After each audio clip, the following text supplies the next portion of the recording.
This video is brought to you by Raycon Everyday Earbuds. Stick around to learn more about them, as well as a special offer they're making available through my channel.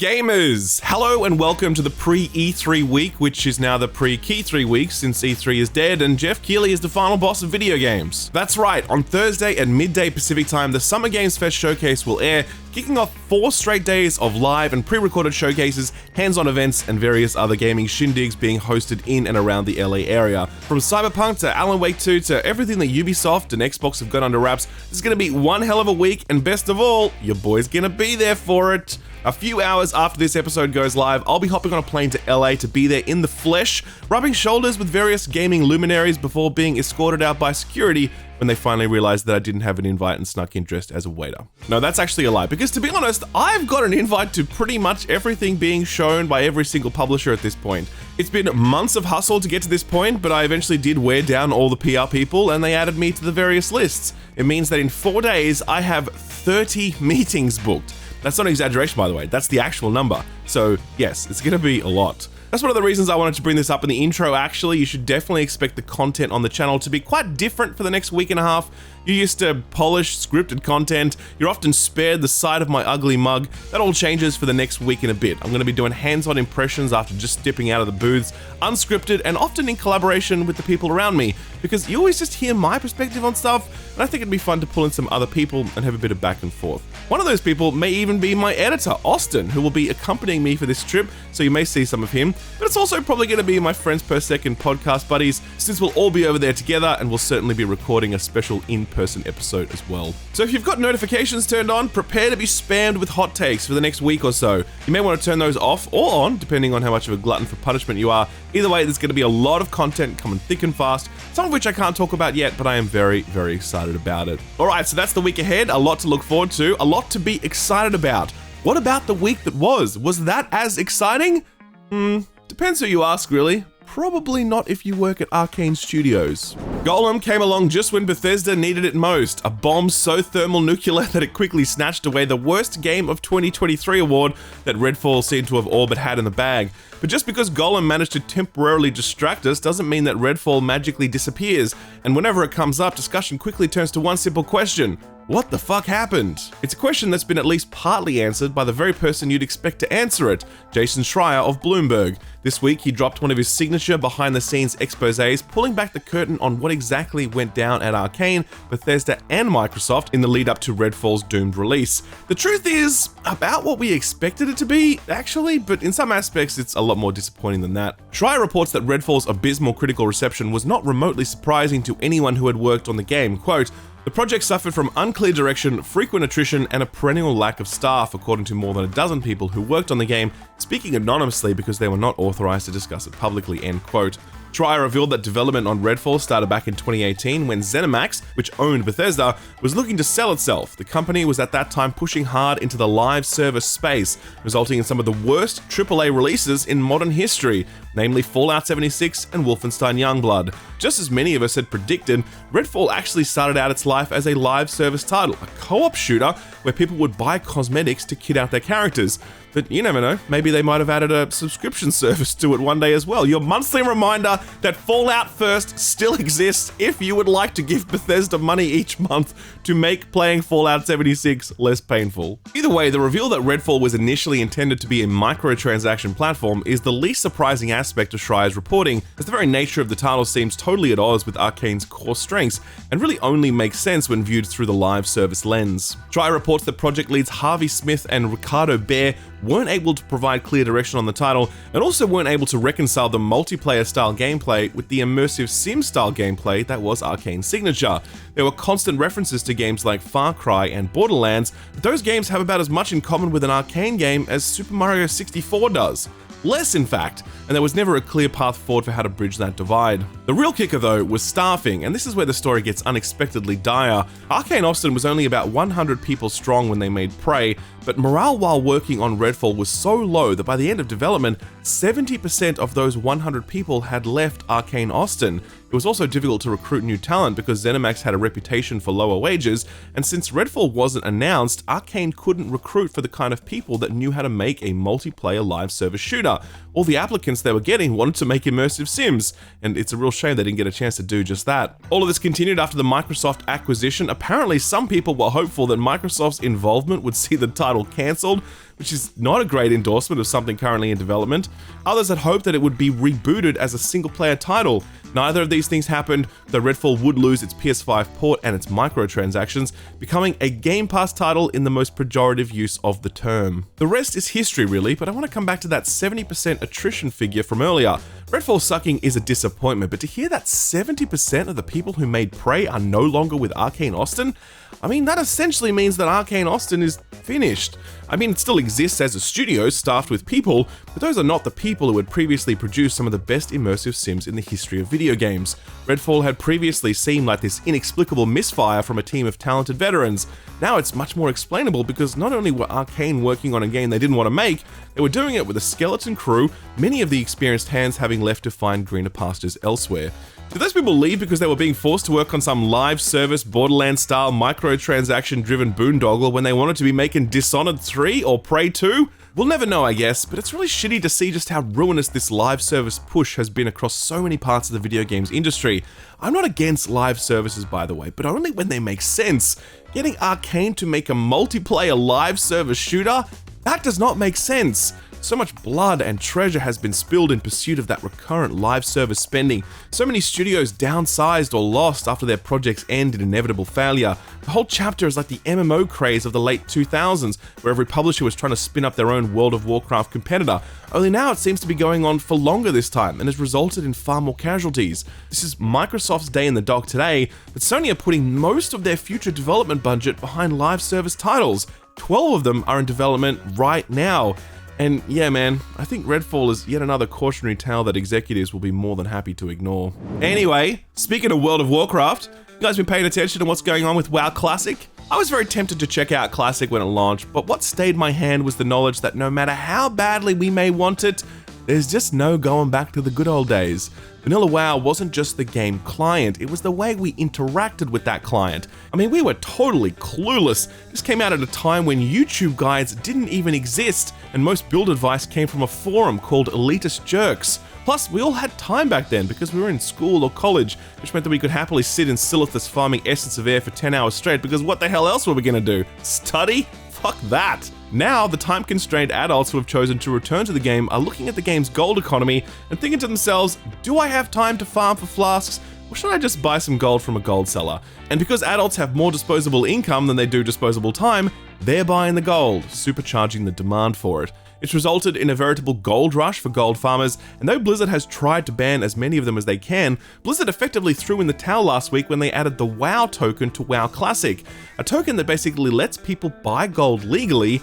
Oh, and by the way, Blizzard gets to take a cut of the proceeds as well, but I'm sure that didn't feature into their decision. Absolutely not. The decision has resulted in a veritable cataclysm in the Classic community, no pun intended, with content creators, subreddits, and forums all exploding with anger towards the decision.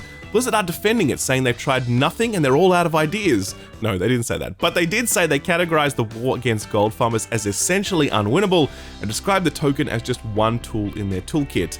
I don't know, man, for me personally, it seems like the very economy of Classic is incompatible with how much free time the target demographic has, so you have to wonder if an overhaul of the game's crafting and economic systems makes more sense than Blizzard getting in on the gold selling action. That is unlikely though, so if you're playing Classic, at least you can take solace in the knowledge that you will no longer be banned for buying gold, so long as you buy it from Blizzard. Alright, this next story is pretty sad, not gonna lie. Yuji Naka, the famed creator of the seminal Balan Wonderworld and the lesser-known Sonic the Hedgehog, has been convicted of insider trading. In a sentencing hearing, the prosecution has asked for a fine equivalent to about $1.2 million and a prison sentence of 2 years.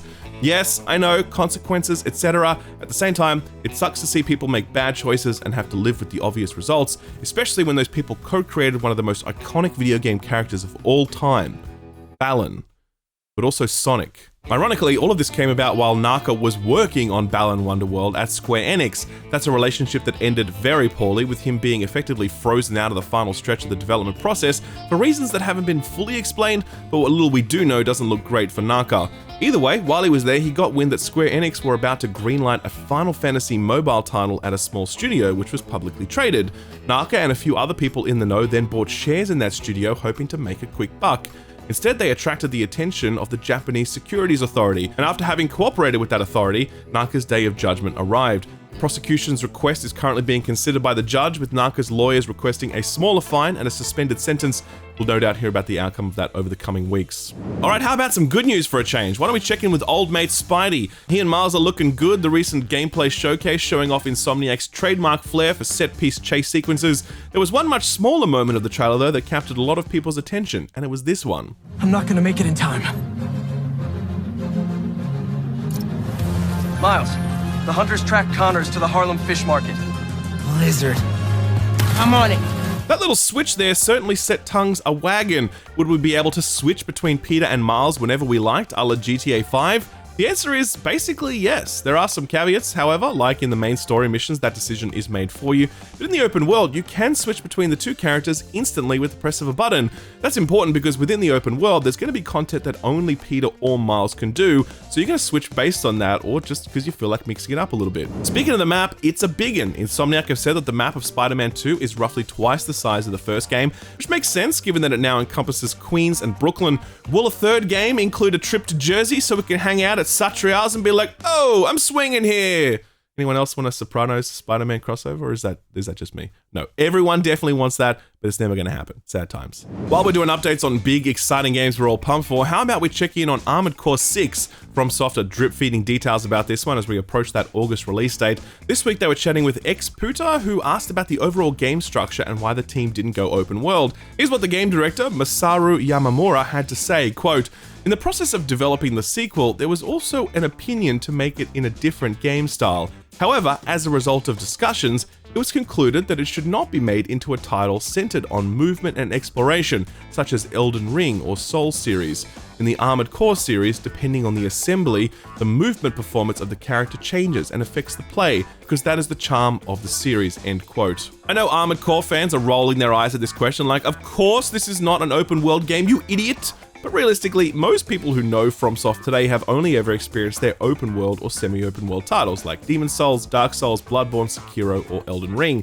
A lot of people would have expected an open world game from FromSoft at this point, so this is just them setting the expectation that Armored Core is its own thing and its structure is going to harken back to the roots of the series rather than being a Souls-like with robots. I, for one, am very happy about that. From have been making a very similar type of game for a long time now. I'm very keen to see what they do as they step back into that part of the studio's history.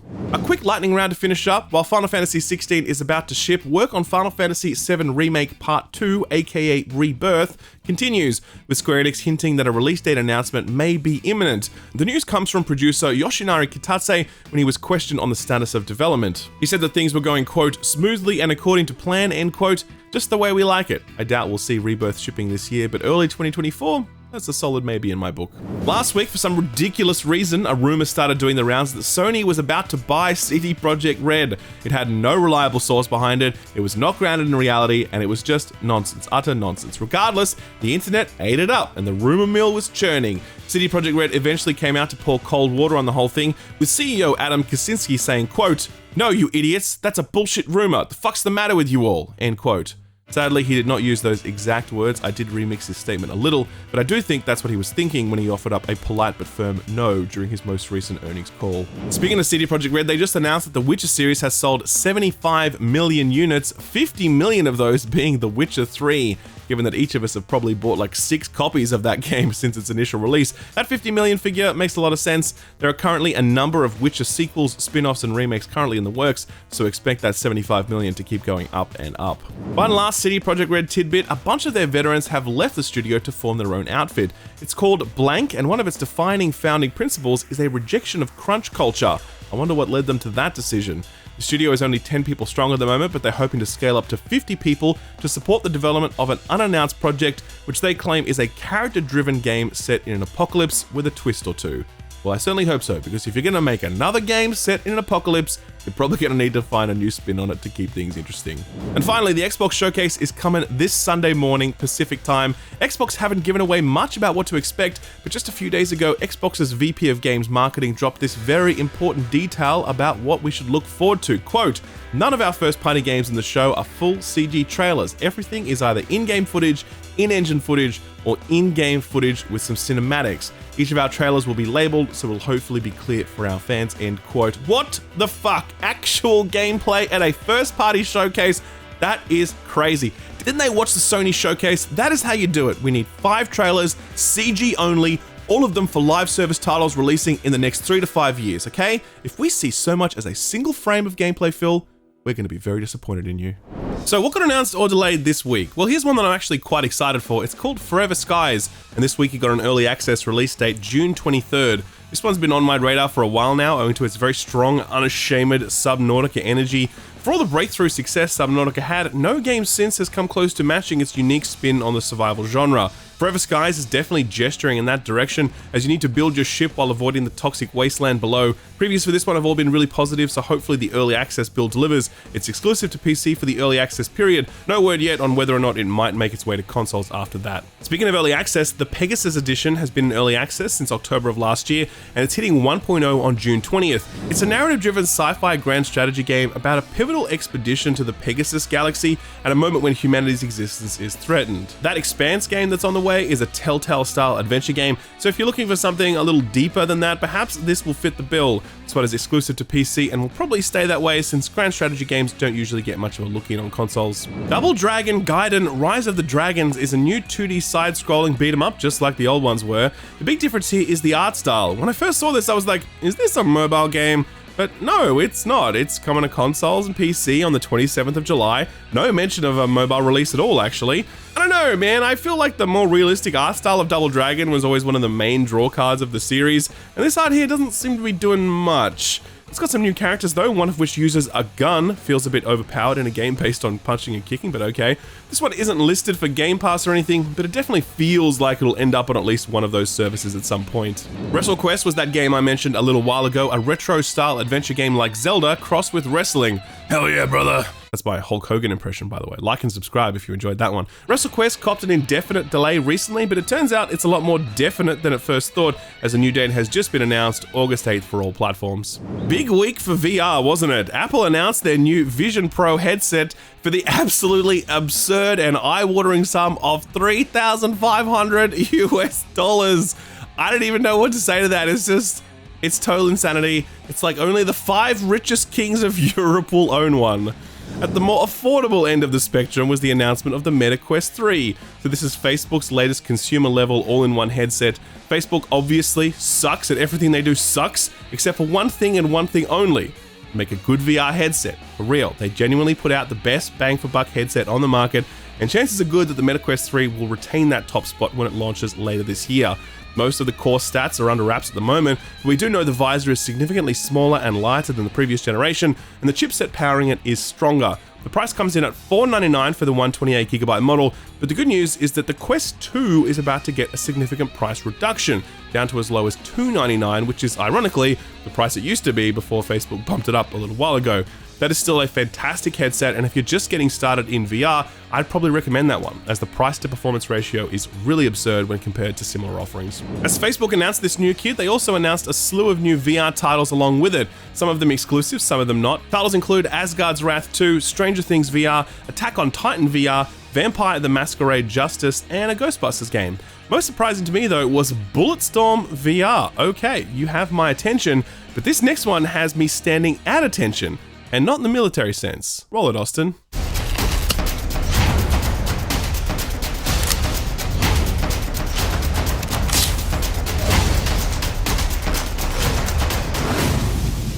That's right, the game that was always meant to be played in VR is finally going to be playable in VR. Power Wash Simulator is headed to Meta Quest headset sometime later this year. Will it hit other platforms as well? I sure hope so, since everyone has the God-given right to power wash, and damn any backroom deal that keeps us from that sacred duty. Chances are it is exclusive though, as it's listed under Oculus Publishing, but hopefully it makes its way to other platforms sometime down the track. There was one delay announcement this week. It was for Gunfire Reborn on PlayStation. That's weird because it was meant to come out this week, but now it's not.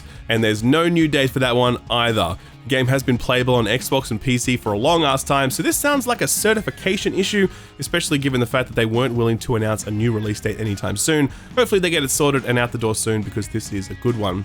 Finally, there was one cancellation this week, and it was for the restored content DLC for the Knights of the Old Republic 2 on the Nintendo Switch. It's actually a pretty big deal for two reasons. Number one, a bunch of people bought the Switch version specifically so they could play this promised DLC, and now it looks like they've just wasted their money. And two, this is Aspyr Media doing the cancelling, the studio who recently dropped the ball on the full-scale KOTOR 1 remake. That project is now firmly stuck in development hell, despite Embracer saying it's still progressing, but it's clear that Aspyr are in deep, deep trouble if they can't even push out a Switch port of some DLC that's been available on PC for literally years. Not sure what's going on over at Aspyr right now, but whatever it is, none of it is good. So what came out last week? Well, there were a few things, but we actually covered them off in last week's block as review embargoes had lifted. Some interesting follow-ups to some of them though. The System Shock remake is a good example. On OpenCritic, this one is sitting at a strong 76, a respectable score, but also a little on the low side, given that a video game review 7 is the equivalent of this is fine.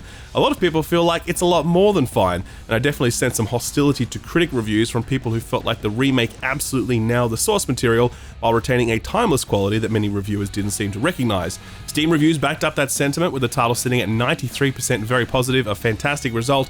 System Shock was always going to be an interesting one to watch, as the remake's adherence to the old design philosophies on which the original game was built was always going to rub at least some people the wrong way, and I think the critic reviews reflect that. It's one of the best examples to remind everyone that reviews are just reviews. They're never that important. If this thing is ringing your bells, then good stuff. But similarly, if you're curious about how accessible this might be for a first timer, then I do think those more critical reviews provide some good insight into that too. Street Fighter 6 also dropped last week. Thunderous applause and firm handshakes all round on that one, but we rattled off the critic scores last week, so no need to revisit those. Steam reviews have hit, and they are nearly as strong as the critic reviews, currently sitting at 90% very positive on Steam. The more negative reviews point to concerns about in-game monetization, which, yeah, I mean, there does seem to be a lot of it, but I learned long ago that the fighting game community doesn't seem to be that worried about that sort of stuff, so long as the core game is delivering what was promised, which Street Fighter 6 certainly seems to be doing.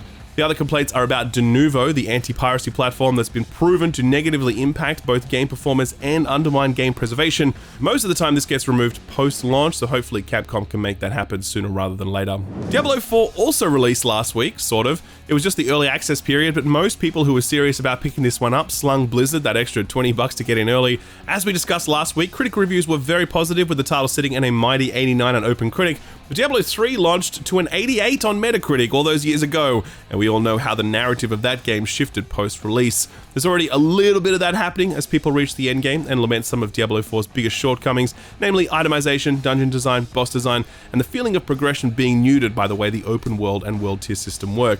But even with all of these complaints, I definitely don't think Diablo 4 will suffer the same fate that Diablo 3 did. This is a vastly more complete and robust offering that offers a hell of a lot more hell for that asking price. So yeah, I do think some of its core systems will need a lot more work within the context of that live service delivery model. If you're keen to hear more about all that stuff, then I'll leave a link to my spoiler-free review below the like button.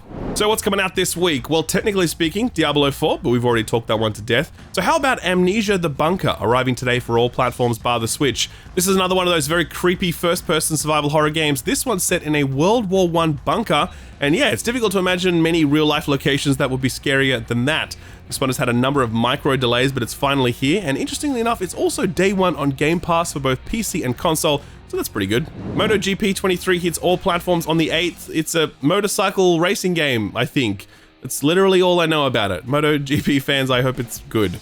Only other release this week is For Harmony, The Fall of Reverie. This one comes from Don't Nod, the team behind Life is Strange 2 and Twin Mirror. Harmony follows in a similar tradition, a narrative-led RPG that sees you make tough choices, this time set amidst a divine pantheon who hold the fate of your world in the balance. This is definitely lower budget than a lot of other Don't Nod stuff, but the key appeal of their games has always been the writing, and that could be delivered in a .txt file if worst came to worst. Harmony The Fall of Reverie is hitting all platforms on the 8th. Alright, time for a change of pace, so put this on your radar.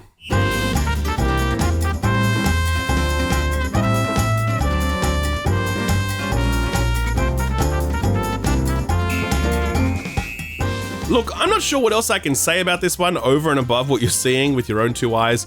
Want to furnish some rooms? Well, there's a game for that now. To be fair, games like The Sims have let you do that for a long time, but they've never let you decorate with as much detail as this. Similarly, the recent Unpacking lets you meticulously decorate a room, but it was all predicated on unpacking various accoutrements rather than being able to furnish entire rooms from the ground up. Want to imagine what your room could look like with an unlimited budget? Want to decorate elaborate make-believe gamer bedrooms full of tons of unnecessary RGB lighting? Or just want to chill out at the end of the day, nursing a whiskey while you meticulously place imaginary stickers on an imaginary dresser? Boy, have I got the game for you. It's called Furnish Master. It is a solo dev project from a guy named Alex Blintsov. There's no specific date for it yet, but it's releasing Q3 this year.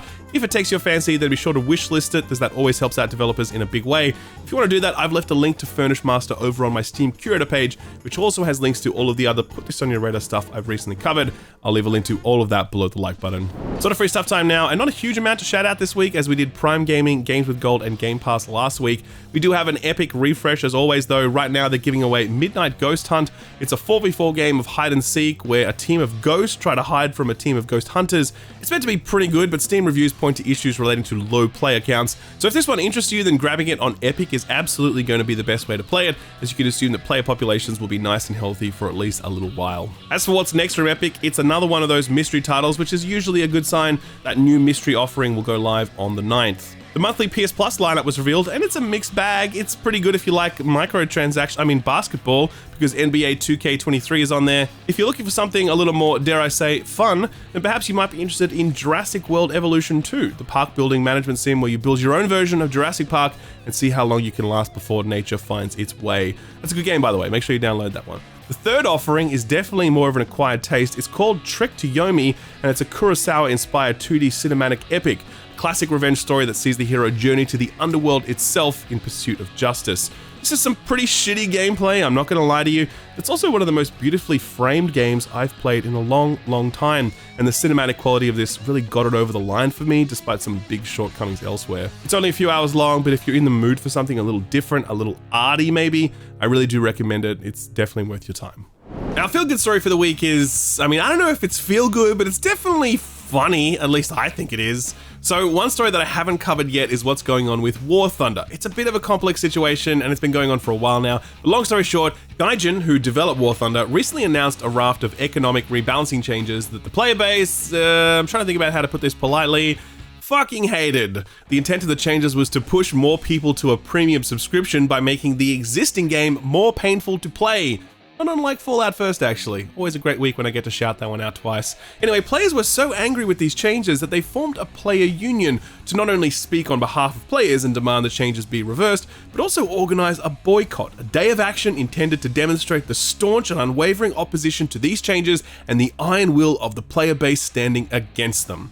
So, the big day of action arrived last week and it made no appreciable difference to player counts. They were about the same, or maybe even a little higher than they usually were, but that's not the funny part. The funny part was that on the day of action, on the day when the player union leaders had organized for everyone to not play the game, to send a clear message to Gaijin, actual union leaders were spotted playing the game. Their Discord statuses betraying their transgression. It's like, bro, you had one job. Just don't log in for 24 hours. How hard could that be? You got all these people worked up into a tears and you can't go and play something else for a day? Come on, man. It is of course reminiscent of the legendary Boycott Modern Warfare 2 Steam group, where on the day of release, about 90% of the group's members could be seen playing Call of Duty Modern Warfare 2. Here's a tip for anyone hoping to lead a future game boycott. Just be sure to set your Discord and Steam status to invisible on the big day, okay? You're welcome. Okay, nerds, it's time for me to pack my bags and head over to the City of Angels. If you're over there and you happen to see me, do not make eye contact and address me only as Sir. No, I'm kidding, of course. Please come say hi. It'll be great to see as many people as possible while I'm there. Like I said, a huge week of content on the channel, so be sure to subscribe, ding the notification bell, and if you enjoyed today's video, then I'd love it if you could hit the like button, as that is always a huge help. Thank you again for tuning in, and I'll see you guys at the Summer Games Fest. Peace.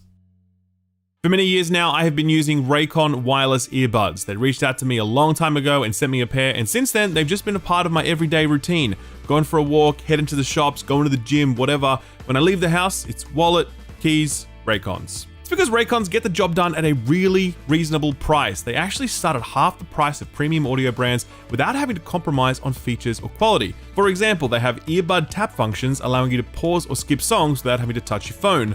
Their custom gel tips create a snug, comfortable, noise-isolating fit, and Raycons actually stay in my ear. That's one of the biggest reasons I use them actually. I've tried other earbuds and the shape of my ear means that they just fall out, but Raycons stay in no matter what I'm doing. Plus, they sound great and the carry case is nice and small, so it fits really nicely in your pocket.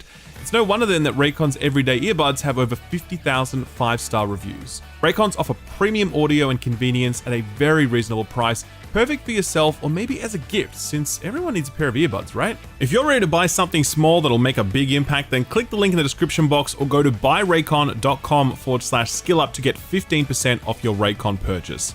Thanks Raycon for sponsoring the video, and thank you for watching it.